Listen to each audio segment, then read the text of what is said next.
ایمان والوں نے یقیناً فلاح پالی ہے،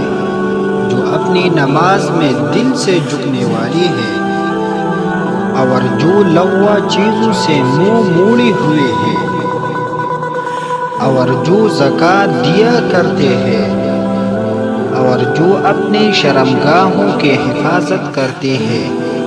سوائے اپنی بیویوں اور ان کنیزوں کے جو ان کی ملکیت میں آ چکے ہوں، کیونکہ ایسے لوگ قابل ملامت نہیں ہیں۔ ہاں، جو اس کے علاوہ کوئی اور طریقہ اختیار کرنا چاہے تو ایسے لوگ حد سے گزرے ہوئے ہیں،